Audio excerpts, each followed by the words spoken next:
Yang baru main gitar, yang udah bisa main gitar, dan yang udah jago main gitar, masuk.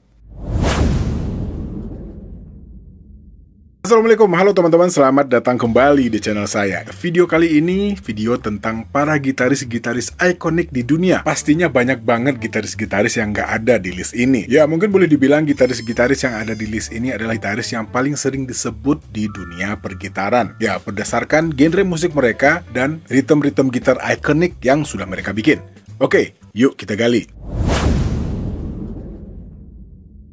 Yang pertama ada Jimi Hendrix. Ya, siapa yang nggak tahu Jimi Hendrix? Ya, bukan cuma pemain gitar yang tahu Jimi Hendrix. Sosok satu ini memang sudah lama meninggal. Gitaris legendaris Jimi Hendrix tewas pada 18 September tahun 1970, di mana hasil autopsi menunjukkan Jimi Hendrix meninggal karena asfiksia, kadar oksigen di dalam tubuh berkurang, akibat overdosis Vesperax. Ya, Vesperax ini adalah obat tidur ya. Meskipun begitu, namanya tetap dikenang sebagai gitaris legendaris. Jimi Hendrix dianggap sebagai salah satu gitaris terhebat di dunia, bukan hanya karena kemampuannya, melainkan juga keunikannya dalam memainkan gitar. Jimi Hendrix merupakan seorang pemain gitar dengan tangan kidal, dan banyak yang beranggapan bahwa Jimi memainkan gitarnya secara terbalik. Ya, maksudnya Jimi Hendrix kan kidal, dan senarnya itu nggak dibalikin sama dia, alias senar E-nya ada di posisi paling bawah. Ya, namun kenyataannya, Jimi Hendrix merangkai gitarnya sebagai gitar kidal dengan senar E rendah di bagian atas dan E tinggi di bagian bawah. Pengaturan yang nggak biasa ini juga memberikan Jimi Hendrix suara yang juga unik saat memainkan gitarnya. Penampilan ikoniknya di Festival Woodstock pada tahun 1969 dianggap sebagai salah satu pertunjukan rock paling populer sepanjang masa. Sebagai musisi dan gitaris yang terkenal serta sohor pada masanya, kepergian Jimi Hendrix menjadi kehilangan besar bagi jagat musik dunia. Tak heran, sudah berpuluh-puluh tahun berlalu, tribut untuk mendiang Jimi Hendrix masih mengalir dari berbagai penjuru dunia. Dan tempat tinggal Jimi Hendrix di London dari tahun 68 sampai 69 dipugar pada tahun 2016 dan dibangun persis seperti saat ia tinggal di sana dan kemudian dibuka sebagai museum. Dan pada tahun 2018, anggota Kongres Adam Smith dari Washington berperan penting dalam mengesahkan rancangan undang-undang untuk menamai kantor pos di Seattle Renton menjadi kantor pos James Marshall Jimi Hendrix. Oke, kita masuk ke gitaris yang kedua. Ada nama Stevie Ray Vaughan. Ya, gitaris blues saya yakin akrab banget dengan nama ini. Ya, daftar gitaris legendaris lainnya yaitu Stevie Ray Vaughan. Ia adalah seorang musisi, penyanyi, penulis lagu, dan produser rekaman asal Amerika yang paling dikenal sebagai gitaris dan frontman dari band blues rock Double Trouble.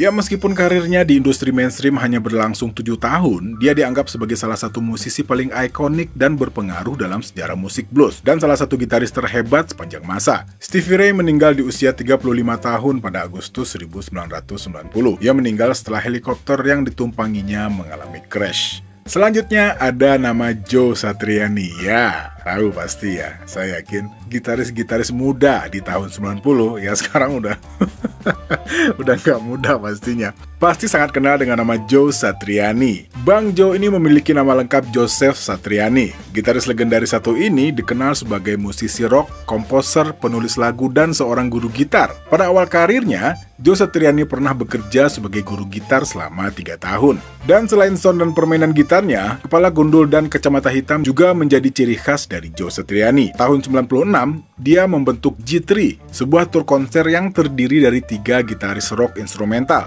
yaitu Joe Satriani sendiri, Steve Vai, dan Eric Johnson. Dan dalam perjalanannya, tur konser G3 terus berlanjut, meskipun personilnya berganti. Beberapa nama yang pernah ikut konser bersama Satriani dan G3 antara lain ada Yngwie Malmsteen, John Petrucci, Kenny Wayne Shepherd, Robert Fripp, Andy Timmons, Uli John Roth, Michael Schenker, Adrian Legg, dan Paul Gilbert. Dan banyak dari mantan murid gitaris legendaris satu ini yang meraih sukses besar dan ketenaran, seperti Steve Vai, Larry Lalonde, Rick Hunold, Kirk Hammett, ya salah satu muridnya Joe Satriani ya. Terus ada Andy Timmons, Charlie Hunter, Kevin Cadogan, dan Alex Skolnick. Oke, kita lanjut lagi di list berikutnya. Ya, nama ini saya yakin banget amat sangat dikenal ya, dengan riff-riff gitar dan dengan lagu-lagunya yang membahana pasti. Ya, Eddie Van Halen. Dikenal sebagai master riff seperti di Unchained, Eruption, dan Take Your Whiskey Home. Selain itu, dia adalah seorang jenius dalam hal harmoni dan tekstur dalam musiknya.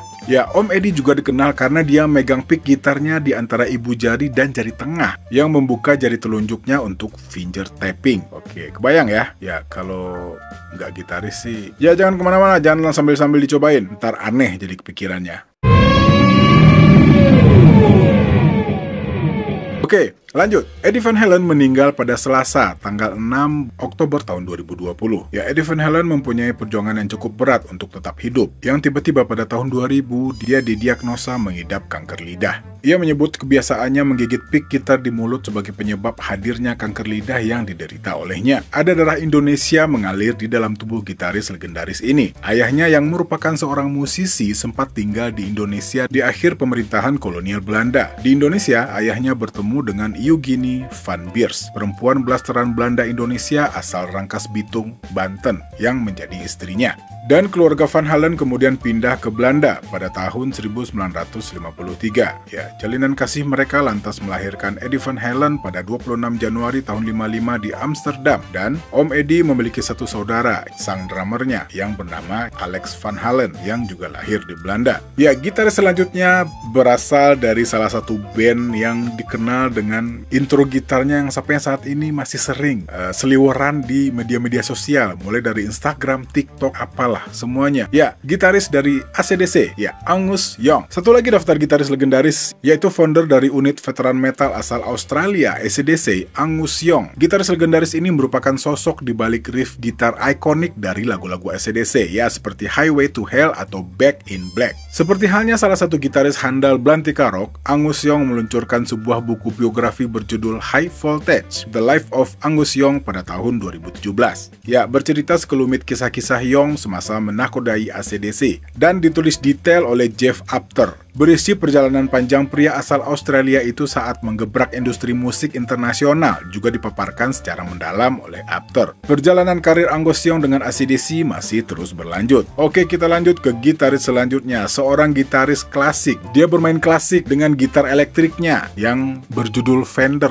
Ya, udah ketahuan ya siapa. Yo, Yngwie Malmsteen. Ya, Yngwie adalah gitaris asal Swedia, dijuluki pahlawan dan pelopor gitaris shredder di dunia. Ya, saya yakin sampai saat ini masih ada fans-fans fanatiknya Yngwie Malmsteen. Oke, lanjut. Lagu pertama yang dia bawakan adalah Eruption pada tahun 1978. Dan pada waktu itu, dia memperkenalkan teknik two-handed tapping, yang sebenarnya pelopor teknik tersebut adalah Eddie Van Halen. Ya, Yngwie menjadi terkenal di era 1980-an karena keahliannya dalam salah satu teknik gitar, yaitu neoclassical metal, yang sering dikaitkan dengan kecepatan bermain gitar dengan nada tinggi, pekikan, dan raungan. Kalau kita dengerin sebuah lagu dan udah dengerin sound seperti itu dan permainan gitar seperti itu, ya intinya rekaman-rekaman yang dimainin sama Yngwie Malmsteen ini langsung ketahuan lah, dari mulai sound sama permainan gitarnya. Oke, kita lanjut lagi ke gitaris berikutnya. Ada nama Steve Vai. Ya, gitaris dengan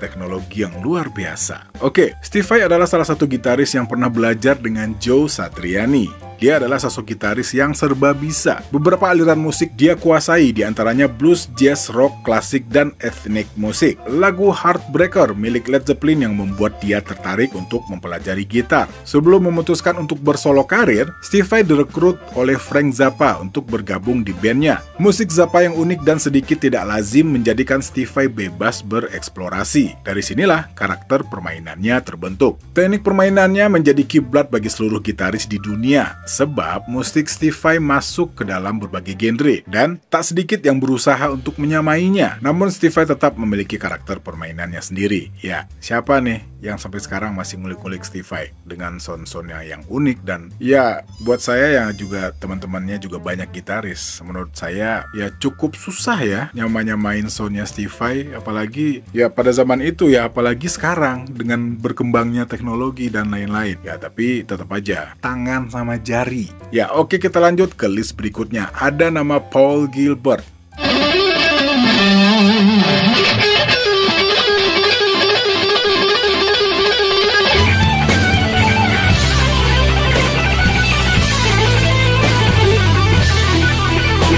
Salah satu gitaris favorit saya. Salah satu anggota Mr. Big selain drummernya yang saya favoritin, tapi rata-rata saya favorit sih anggota Mr. Big itu ya, Paul Gilbert, Pat Torpey pertama, terus Billy Sheehan, ya pastinya Eric Martin. Oke lah, kita lanjut. Ya, Paul Gilbert paling dikenal dengan band Mr. Big yang pastinya ikut membesarkan namanya. Ya, interlude dari lagu-lagu kayak Addicted to That Rush, Daddy Brother Lover Little Boy, dan Colorado Bulldog cukup bikin pusing para gitaris-gitaris saat itu. Ya, ingat ya gitarnya yang mirip biola itu. Ya, saya cukup ngikutin soalnya Paul Gilbert ini.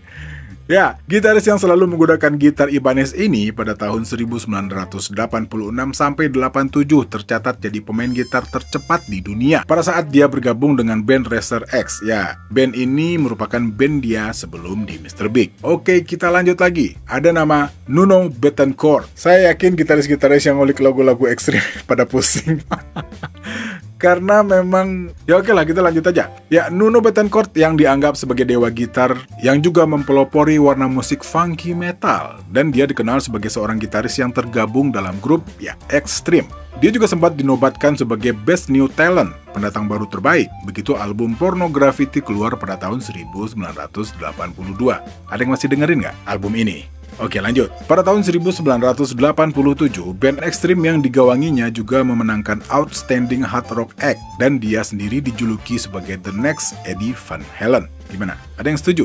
Ya, saya sempat lihat wawancaranya dengan Rick Beato ya di channel YouTube, dan memang sih Nuno Bettencourt cukup dekat dengan gitaris-gitaris senior. Ya, nggak heran kalau dia cukup dapat banyak perhatian dari para senior-seniornya. Oke, kita lanjut lagi. Ya, ini mungkin gitaris terakhir di list ini. Ada nama John Petrucci. Ya, setuju ya? John Petrucci terkenal sebagai gitarisnya Dream Theater. Dia seorang gitaris yang beraliran progresif. Dalam karir awalnya, dia banyak terpengaruh permainan gitar dari gitaris kayak Yngwie Malmsteen, Randy Rhoads, Iron Maiden, dan Stevie Ray Vaughan. Petrucci dikenal sebagai seorang gitaris sekaligus sebagai salah satu pendiri grup band progressive metal dari Amerika Serikat, ya, Dream Theater. Petrucci juga terlibat langsung sebagai produser dalam album-album Dream Theater sejak tahun 1999. Ya, Dream Theater juga masih ada ya sampai sekarang, dan saya yakin juga masih banyak yang dengerin album-album mereka. Cuman ya, masih jadi polemik nggak antara Mike Portnoy dan Mike Mancini. Oke lah, pastinya banyak banget gitaris-gitaris lain yang harusnya masuk ke sini gitu. Tapi sekali lagi ya berdasarkan hasil pencarian dan beberapa pertimbangan pribadi, akhirnya saya memasukkan mereka-mereka ini ke dalam list ini. Ya pastinya teman-teman bebas ya nambahin siapa aja kira-kira yang bisa masuk di list-list gitaris yang paling berpengaruh di dunia ini. Ya boleh dibilang paling berpengaruh ya, karena dengan kehadiran mereka secara nggak langsung mempengaruhi permainan-permainan gitaris-gitaris lain, ya khususnya di Indonesia. Oke, kayaknya sekian dulu video ini. Terima kasih yang udah pada nonton. Saya Al pamit. Assalamualaikum warahmatullahi wabarakatuh.